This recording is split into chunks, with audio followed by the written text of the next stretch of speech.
నమస్కారం. మానస కార్యక్రమానికి స్వాగతం.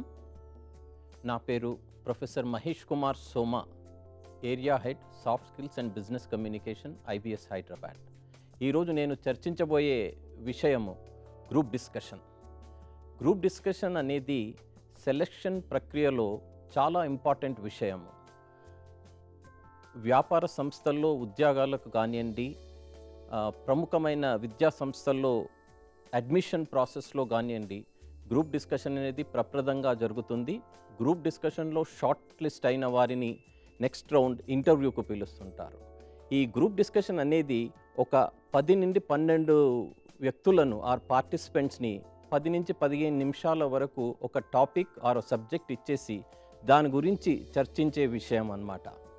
దీని ఇంపార్టెన్స్ ఏంటంటే చాలా తక్కువ సమయంలో ఎక్కువ మందిని వివిధ కోణాల్లో ఇవాల్యుయేషన్ చేసే అవకాశం ఉంటుంది. గ్రూప్ డిస్కషన్లో సమయాభావం ఈసారి చాలా ఉంటుంది కాబట్టి ఈ గ్రూప్ డిస్కషన్ అనే ప్రక్రియని ప్రతి సంస్థ, ప్రతి విద్యా సంస్థ దీన్ని ఒక సెలక్షన్ టెక్నిక్గా వాడుతూ ఉంటారనమాట. అయితే దీని ఆబ్జెక్టివ్ ఏంటంటే ఒక వ్యక్తిని వివిధ డైమెన్షన్స్లో మనము ఇవాల్యుయేట్ చేసేయచ్చు అనమాట. ఫస్ట్ ఈ గ్రూప్ డిస్కషన్లో రకాలు ఏంటి అనేది మనం తెలుసుకుందాము. గ్రూప్ డిస్కషన్లో 3 రకాలు ఉంటాయండి.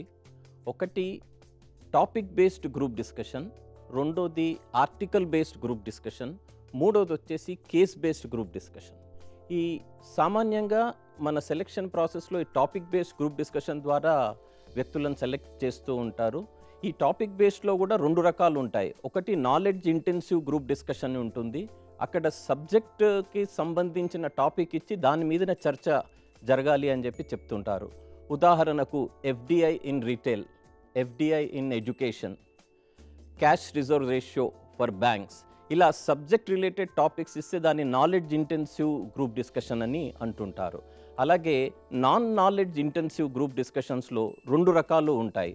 ఒకటి జనరల్ టాపిక్స్, ఉదాహరణకు military training of 2 years is essential for every citizen, or demonetization, its effect on economy, GST, Indo-China trade relations, ఇలా జనరల్ టాపిక్స్ ఉంటాయి.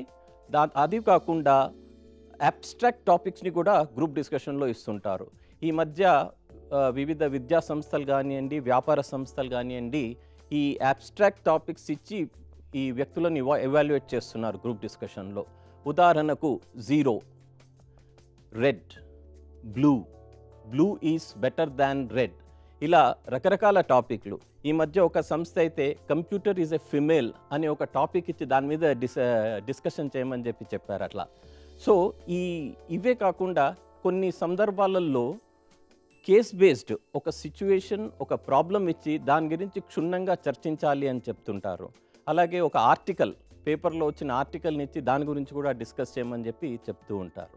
అయితే ఈ గ్రూప్ డిస్కషన్లో ఇవాల్యుయేషన్ అనేది ఏ విధంగా జరుగుతున్నది అనేది మనం ముఖ్యంగా తెలుసుకోవాలి. ప్రప్రథమంగా గ్రూప్ డిస్కషన్లో మన కమ్యూనికేషన్ స్కిల్స్ని ఇవాల్యుయేట్ చేస్తూ ఉంటారు.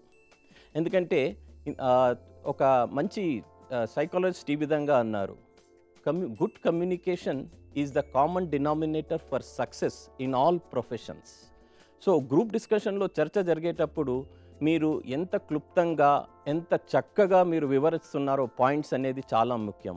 అలాగే మీ బాడీ లాంగ్వేజ్, మీ ఐ కాంటాక్ట్, మీ voice modulation, voice quality and language skills అనేది కూడా చాలా ఇంపార్టెంట్ గ్రూప్ డిస్కషన్లో. ఇంకోటి రెండోది మన యాటిట్యూడ్, దృక్పథం అంటాం చూడండి. మనం పాజిటివ్ యాటిట్యూడ్ చూపిస్తున్నామా, నెగిటివ్ యాటిట్యూడ్ ప్రొజెక్ట్స్ చేస్తున్నామా అన్నది కూడా చాలా ఇంపార్టెంట్ గ్రూప్ డిస్కషన్లో. మన మనోవైఖరి అనేది కూడా తెలుస్తూ ఉంటుంది ఆ 10 నిమిషాల గ్రూప్ డిస్కషన్లో. ఉదాహరణకు ఈ మధ్య ఒక ట్రాఫిక్ అనే అంశం పైన గ్రూప్ డిస్కషన్ జరుగుతుందండి. ఆ విషయంలో ఒక అభ్యర్థి, ఒక పార్టిసిపెంట్ ఆ సిస్టమ్ని బ్లేమ్ చేస్తూ మాట్లాడుతున్నాడు. For example like this, police వాళ్ళు తమ విధి నిర్వహణ చక్కగా చేయట్లేదు, ప్రజలు తమ రూల్స్ అండ్ రెగ్యులేషన్స్ పాటించటం లేదు, బ్యూరోక్రసీ రెస్పాన్సిబుల్గా లేదు అని.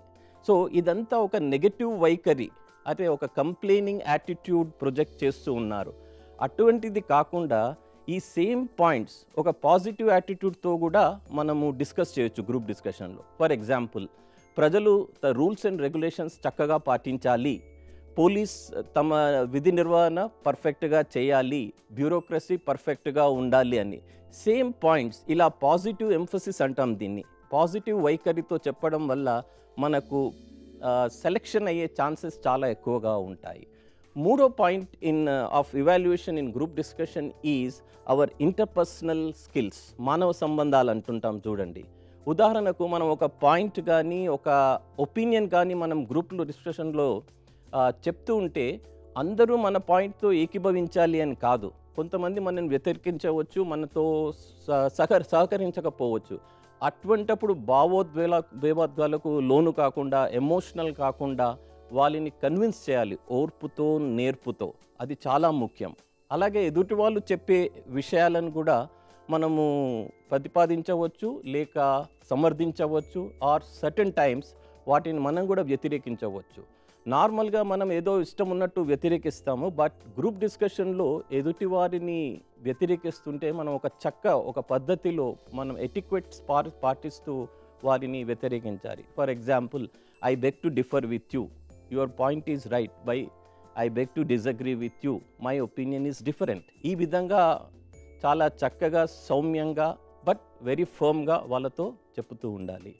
నాలుగో point of evaluation in group discussion is leadership, మన నాయకత్వ లక్షణాలు. ఈ గ్రూప్ డిస్కషన్లో 4-5 రోల్స్, లీడర్షిప్ రోల్స్ ఆర్ నాయకత్వ రోల్స్ మనము తీసుకోవచ్చు. అది ఇంకా ముందు అంశంలో నేను చెప్తుంటానది. ఇంకోటి 5వ పాయింట్ ఇన్ గ్రూప్ డిస్కషన్ ఏంటంటే మన నార్మల్ యాటిట్యూడ్ అండ్ రియాక్షన్ ఎలా ఉంటుంది గ్రూప్లో. మనం ఎప్పుడు దేని గురించి కానీ మనం రియాక్ట్ కావద్దు. Always we should be a good listener and we have to be assertive.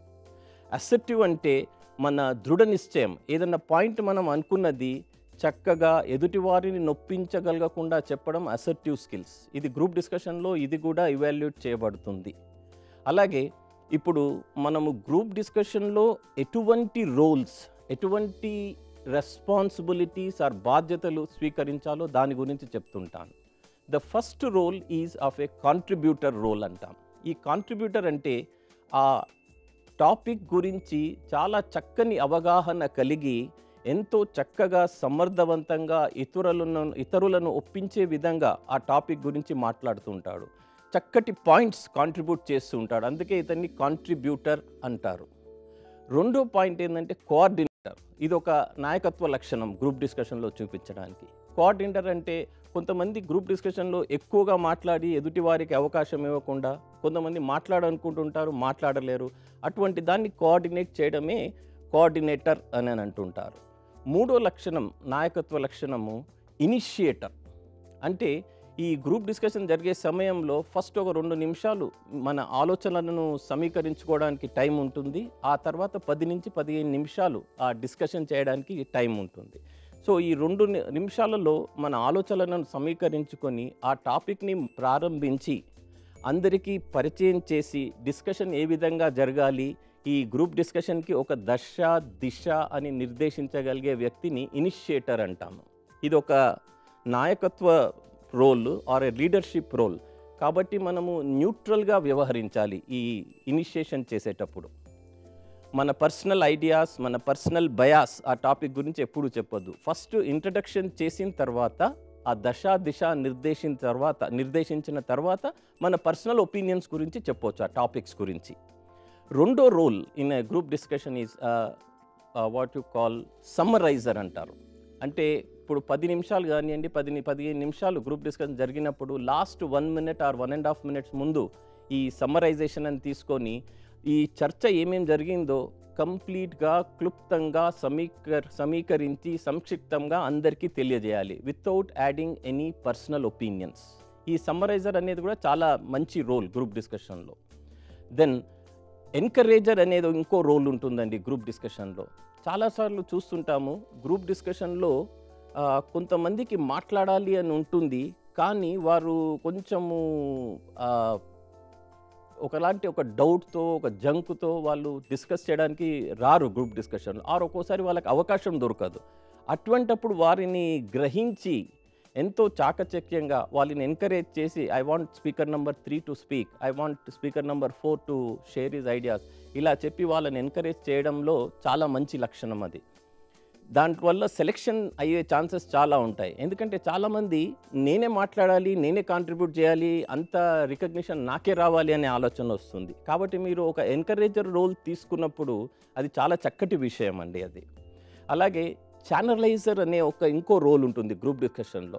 కొన్నిసార్లు కొన్ని సందర్భాల్లో ఏమవుతుందంటే ఆ టాపిక్ని బట్టి ఆ డిస్ట్రాక్షన్ జరుగుతుంది, వేరే కోణాలో డిస్కషన్ జరుగుతుంటుంది. మెయిన్ టాపిక్ వదిలేసి వేరే దాని గురించి డిస్కషన్ చేస్తూ ఉంటారు ఆ పార్టిసిపెంట్స్. ఉదాహరణకు నేను చెప్పాను ఇంతకుముందు ట్రాఫిక్ గురించి మాట్లాడేటప్పుడు ఆ పొలిటికల్ పార్టీ గురించో లేకపోతే గవర్నమెంట్ గురించో అసందర్భమైన డిస్కషన్లోకి వెళ్తూ ఉంటారు.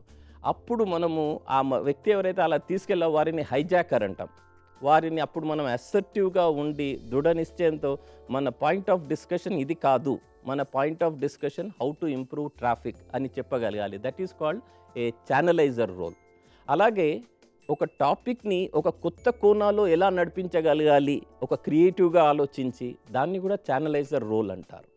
ఇంకో రోల్ ఉంటుందండి, కొంతమంది డౌటిస్ట్ అంటారు, ఆర్ డౌటర్.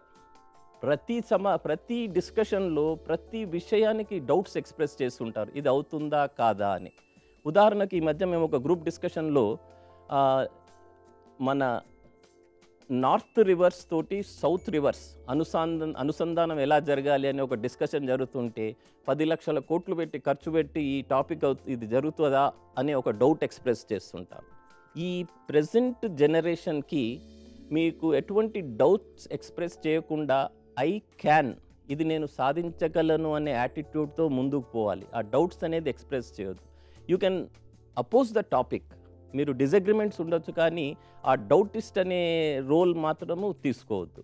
కొంతమంది ఇంకో రోల్ ఉంటుంది, బ్రోకన్ రికార్డ్ అని చెప్పి అంటుంటారు. అదే పాయింట్ని ప్రతిసారి రిపీట్ చేస్తూ ఉంటారు, అలాంటిది చేయొద్దు. దెన్ కొన్ని సందర్భాలలో ఆ టాపిక్ గురించి మనకు ఏమీ తెలియదు, టోటల్ బ్లాంక్గా ఉంటాము. అటువంటి సందర్భాలలో ఏమి చేయాలి అనేది ఒక మెయిన్ విషయం అది. అక్కడ మనం తీసుకోవాల్సిన రోల్ ఒకటి ఉంటుంది, దాన్ని పర్సన్ ఆన్ లోన్ అంటాం. పర్సన్ ఆన్ లోన్ అంటే ఒక విధంగా మనకు ఆ టాపిక్ గురించి ఏమీ తెలియనప్పుడు ఒక 3 minutes ఆర్ 4 minutes ఆర్ 5 నిమిషాలు వేరే వాళ్ళు మాట్లాడుతుంటే వాళ్ళ మాటలు చాలా శ్రద్ధగా చక్కగా విని మన ఆలోచనలను యాడ్ చేసి సమకరించుకొని చెప్పడమే పర్సన్ ఆన్ లోన్ అంటాము. అలాగే ఒక విధంగా మనకు ఆ టాపిక్ గురించి ఏం తెలియనప్పుడు ఒకటి పర్సన్ ఆన్ లోన్ అనే రోల్, రెండోది అగ్రీ డిసగ్రీ అంటుంటాము. ఉదాహరణకు స్పీకర్ నెంబర్ 5 చెప్పిన మాట నాకు చాలా బాగా నచ్చింది, I support that fact, I endorse that view అని చెప్పొచ్చు. అలాగే స్పీకర్ నెంబర్ 7 ఏం చెప్పారో చెప్పేసి మీరు ఐ డిసగ్రీ విత్ హిమ్ అని అలా కూడా చెప్పొచ్చు. అగ్రీ డిసగ్రీ అనే రోల్ కూడా తీసుకోవచ్చు ఈ దీంట్లో. తర్వాత గ్రూప్ డిస్కషన్కి మనము ఏ విధంగా ప్రిపేర్ కావాలి అనేది చాలా ముఖ్యమైన అంశము. చాలామంది అనుకుంటుంటారు ఒక గ్రూప్ డిస్కషన్ ఉంది, ఏదో అలాగా వెళ్ళి నేను క్యాజువల్గా వెళ్ళి పార్టిసిపేట్ చేస్తాను అనేది. దీనికి చాలా టైము, చాలా శ్రద్ధ, చాలా ఓపిక కావాలండి. And requires lot of commitment from the persons when you want to take part in group discussion. First and foremost మనము మంచి రీడర్గా ఉండాలి. ఈ మ్యాగజైన్స్లో కానివ్వండి, న్యూస్ పేపర్స్లో కానివ్వండి వచ్చే వివిధ రకాల ఆర్టికల్స్ని చాలా శ్రద్ధగా చదివి ఒక లాగ్ బుక్ పెట్టుకొని అందులో పాయింట్స్ నోట్ చేసుకొని ఎప్పటికప్పుడు అది జరుగుతూ ఉండాలి. అలాగే నేను సజెస్ట్ చేసే మెయిన్ పాయింట్ ఏంటంటే చాలా మ్యాగజైన్స్లో రీడర్స్ లెటర్స్ ఫ్రమ్ రీడర్స్ అని అంటుంటాం. ఆ పాయింట్స్ మనం చదవగలిగితే ఒక టాపిక్ గురించి వివిధ కోణాల నుంచి మనకు ఒక మంచి అవగాహన వస్తుంది. And we will be a better participant in a group discussion. రెండోది, చాలామంది అనుకుంటుంటారు గ్రూప్ డిస్కషన్లో నేను పార్టిసిపేట్ చేస్తుంటే నాకు ఇంగ్లీష్ లాంగ్వేజ్ చాలా లాగాలని. మీ ఇంగ్లీష్ లాంగ్వేజ్ గురించి చాలా ఎవరు ఆలోచించరండి. మీరు చాలా సింపుల్గా చక్కగా మాట్లాడితే చాలు, మీ వొకాబులరీ గురించి ఎవరు చూడరు. Keep it very simple and straight forward అని చెప్పి మేము అంటుంటాము. లాంగ్వేజ్ కన్నా కంటెంట్ ఈజ్ వెరీ ఇంపార్టెంట్. మీరు ఏమి చెప్పాలో ఎలా చెప్తున్నారనేది చాలా ఇంపార్టెంట్ లాంగ్వేజ్ కంటే. Don't worry about the language. Then మూడో పాయింట్, మీ పియర్ గ్రూప్స్ ఉంటారు కదా, ఫ్రెండ్స్ గ్రూప్లో ఎప్పటికప్పుడు ప్రతి టాపిక్ గురించి గ్రూప్ డిస్కషన్ పెట్టుకొని దాని గురించి మీ ఫీడ్బ్యాక్ మీ ఫ్రెండ్స్ ద్వారా మీరు ఫీడ్బ్యాక్ తీసుకొని చేసుకుంటే ఇది చాలా మంచి అంశం అండి. Then another most important point for participating in group discussion is tuning అంటాము. ఏదన్నా గ్రూప్ డిస్కషన్కి వెళ్ళే ముందు మెంటల్లీ ప్రిపేర్ అయ్యేసి ప్రతి విషయం గురించి చక్కగా తెలుసుకోగలగాలి. అండ్ పాత జనరేషన్లో అంటుండే jack of all master of none అని చెప్పి. బట్ ప్రెజెంట్ జనరేషన్కి కావాల్సింది ఏంటంటే jack of all and master of one. మీ సబ్జెక్ట్లో మీకు పూర్తి ఇన్ఫర్మేషన్ ఉండాలి, అలాగే మిగతా సబ్జెక్ట్స్ గురించి కూడా మంచి అవగాహన, మంచి నాలెడ్జ్ అనేది ఉండాలి. So I repeat once again, Jack of all and master of one అనేది మీ గ్రూప్ డిస్కషన్కి చాలా ఇంపార్టెంట్. ఎందుకంటే ప్రతి టాపిక్ గురించి మనకు ఒక నాలెడ్జ్ ఆర్ ఒక అవగాహన అనేది మనకు ఉండాలి. అది గ్రూప్ డిస్కషన్ వల్ల ఇంతకుముందు చెప్పినట్టు మన వ్యక్తిత్వాన్ని ఎన్నో రకాల కోణాల నుంచి, ఒకటి లీడర్షిప్, రెండోది మన communication skills are communication style, మూడోది మన అసర్టివ్ స్కిల్స్ అంటాం చూడండి, దృఢ నిశ్చయము, ఏ విధంగా మనము మాట్లాడగలుగుతాము, ఎదుటివారికి మనం అనుకున్న పాయింట్ ఎదుటివారిని నొప్పించకుండా చెప్పగలగడము మూడో పాయింట్. నాలుగోది ముఖ్యంగా నేను చెప్తున్నాను కదా, ఈ నాయకత్వ లక్షణాలను చాలా చక్కగా మోడరేటర్ ఉంటారు కదా గ్రూప్ డిస్కషన్లో, వాళ్ళు చూస్తుంటారు. ఇదే కాకుండా గ్రూప్ డిస్కషన్లో కొన్ని మాడిఫికేషన్స్తో కూడా ఈ మధ్య నిర్వహిస్తున్నారు. ఒకటి, ఆ గ్రూప్ డిస్కషన్కి టాపిక్ ఇవ్వకుండా ఆ గ్రూప్నే టాపిక్ సెలెక్ట్ చేయమంటుంటారు. అది ఈ విధంగా మేము ఈ మధ్య ఒక కంపెనీ సంస్థ వారు మా కాలేజ్కి వచ్చి గ్రూప్ డిస్కషన్ నిర్వహిస్తుంటే టాపిక్ ఇవ్వలేదు, 2 నిమిషాలు టైం ఇచ్చేసి ఆ గ్రూప్ వారే టాపిక్ సెలెక్ట్ చేసుకొని వారు డిస్కస్ చేయాలి అనేది. అయితే ఆ గ్రూప్లో ఉన్న పార్టిసిపెంట్స్ అందరినీ వాళ్ళు ఎటువంటి టాపిక్ సెలెక్ట్ చేశారు అనే దాని మీద వాళ్ళని ఇవాల్యుయేట్ చేసి ఆ జాబ్స్కి తీసుకున్నారు. ఉదాహరణకు మనం సెలెక్ట్ చేసే టాపిక్ మన సబ్జెక్టుకి ఆర్ మన ప్రొఫెషన్కి సరిపోయిన విధంగా ఉండాలి. ఒక గ్రూప్ ఉండేనండి, ఆ గ్రూప్లో వాళ్ళు love marriages should be encourage అనే టాపిక్స్ తీసుకున్నారు. అయితే అంటే ఆ టాపిక్ ఏదైనా కానీ ఆ సందర్భంలో ఆ టాపిక్ని చూస్ చేసుకోవడం ఆ గ్రూప్ అది కరెక్ట్ పద్ధతి కాదు. సో కొన్ని సందర్భాలలో టాపిక్ ఇవ్వనప్పుడు మీరు చూస్ చేసే టాపిక్ కూడా మీ ప్రొఫెషన్కి సరైనదిగా సూటబుల్గా ఉండే టాపిక్ సెలెక్ట్ చేసుకోవాలి. ఉదాహరణకు ఇంజనీరింగ్ ఆర్ మేనేజ్మెంట్ గ్రాడ్యుయేట్స్ అంటాము, వాళ్ళకి తగ్గట్టు ఎఫ్డిఐ ఇన్ రీటైల్ కానివ్వండి, అటువంటి టాపిక్స్ సెలెక్ట్ చేసుకుంటూ ఉండాలి. తర్వాత కొన్ని సందర్భాలలో ఈ గ్రూప్ డిస్కషన్ని ఒక 5 మినిట్స్ ఎక్స్టెండ్ చేస్తూ ఉంటుంటారు. ఉదాహరణకు 15 నిమిషాలు గ్రూప్ డిస్కషన్ ఇచ్చారనుకోండి టైము, ఒక్కోసారి ఇంకో 5 నిమిషాలు ఎక్స్టెండ్ చేస్తుంటారు. అందులో ఏమవుతుందంటే ఒక 3-4 మెంబర్స్ని షార్ట్ లిస్ట్ చేసి కేవలం వాళ్ళ మీదనే దృష్టి కేంద్రీకరిస్తారు ఈ మోడరేటర్ అనే మనిషి. వాళ్ళని ఇంకా క్లుప్తంగా చాలా కేర్ఫుల్గా వాళ్ళని ఇవాల్యుయేట్ చేస్తుంటాడు ఈ next 5 minutes of group discussion. Then another version of group discussion is 15 నిమిషాలు గ్రూప్ డిస్కషన్ జరిగిన తర్వాత అందులో ఉన్న ప్రతి వ్యక్తికి ఒక 1 మినిట్ టైం ఇచ్చి దాన్ని క్లుప్తంగా సమీకరించాలి అనేది ఆర్ సమ్మరైజ్ చేయాలి అనేది. అంటే 15 నిమిషాలు గ్రూప్ డిస్కషన్ జరుగుతుంది, ఆ తర్వాత ఒక గ్రూప్ డిస్కషన్లో 10 మంది ఉంటే లేకపోతే 12 మంది ఉంటే ప్రతి ఒక్కరికి 1 నిమిషం పాటు ఆ టాపిక్ గురించి ఎలా చర్చ జరిగింది దాని గురించి మాట్లాడే అవకాశాన్ని ఇస్తారు. ఇది ఈ మధ్య కొత్తగా ప్రవేశపెట్టారు. ఎందుకంటే ఆ గ్రూప్ డిస్కషన్ జరిగేటప్పుడు కొన్నిసార్లు ఆ టాపిక్ని బట్టి ఒక ఫిష్ మార్కెట్లా ఉండి కొంతమందికి అవకాశం దొరకదు మాట్లాడేటప్పుడు. అటువంటప్పుడు ఏమవుతుందంటే కొంతమంది మంచి క్యాండిడేట్స్, వాళ్ళలో చాలా నాలెడ్జు, ఇన్ఫర్మేషన్, కంటెంట్ అన్నీ ఉంటాయి, కానీ ఆ 15 నిమిషాల్లో మాట్లాడడానికి వాళ్ళకి అవకాశం దొరకదు. కాబట్టి ఈ గ్రూప్ డిస్కషన్ జరిగిన తర్వాత ప్రతి వ్యక్తికి, ప్రతి పార్టిసిపెంట్కి ఒక 1 మినిట్ టైం సమ్మరైజేషన్ చేయడానికి, సమీక్షించడానికి టైం ఇస్తే అటువంటి వ్యక్తులు కూడా బయటపడుతుంటారు, దానికి సూటబుల్ క్యాండిడేట్స్. సో ఆ విధంగా కూడా గ్రూప్ డిస్కషన్ జరుగుతూ ఉంటుంది. So be prepared for the group discussion and it is must, there is no chance to avoid a group discussion. ఎందుకంటే ప్రతి వ్యాపార సంస్థ కానివ్వండి, ఈ జాబ్ సెలెక్షన్లో, ప్రతి విద్యా సంస్థల్లో ఈ అడ్మిషన్ ప్రాసెస్లో కానివ్వండి, వితౌట్ గ్రూప్ డిస్కషన్ అనేది ఉండదు. అలాగే మీరు సివిల్ సర్వీసెస్కి ప్రిపేర్ అవుతుంటారు, అక్కడ కూడా గ్రూప్ డిస్కషన్ ఉంటుంది. ఎటువంటి జాబ్కి వెళ్ళినా ఇవాళ గ్రూప్ డిస్కషన్ అనేది ప్రప్రథమంగా జరిగేసి అందులో మిమ్మల్ని వివిధ కోణాల నుంచి ఇవాల్యుయేట్ చేస్తూ ఉంటారు. ఫర్ ఎగ్జాంపుల్, ఇంటర్వ్యూలో 1-to-1 లా జరుగుతూ ఉంటుంది. ఒక డిబేట్ అంటే కూడా 1-to-1, ఎలక్యూషన్ కూడా అలాగే ఉంటుంది. వెరాజ్ group discussion many to many. ఒకటేసారి మీరు 10 మంది కానీ 10 మందితో కానీ ఏకీభవించాలా, వాళ్ళతో మీ పాయింట్స్ చక్కగా చెప్పి వాళ్ళందరినీ కన్విన్స్ చేయగలగాలి. అది ఈ మధ్య ఒక ప్రముఖ విద్యావేత్త, చైర్మన్ ఆఫ్ ఎ యూనివర్సిటీ చాలా చక్కగా చెప్పారు. మీరు మీ ఈగోని పక్కన పెట్టాలి. అహం అనేది, one day I go you go, in between why ego, create a logo అని చెప్పి చాలా చక్కగా వర్ణించారు. సో మీరు గ్రూప్ డిస్కషన్లో పార్టిసిపేట్ చేసేటప్పుడు మీ లోగో అంటే మీ బ్రాండ్, మీరు ఏంటో అనేది అక్కడ ఎదుటి వారిని కన్విన్స్ చేసి చాలా చక్కగా వారికి మీ లోగో, మీ గురించి మీరు తెలుపగలిగేదే గ్రూప్ డిస్కషన్ అంటారు. So create a stamp of your personality in a group discussion. Get the recognition. Thank you all.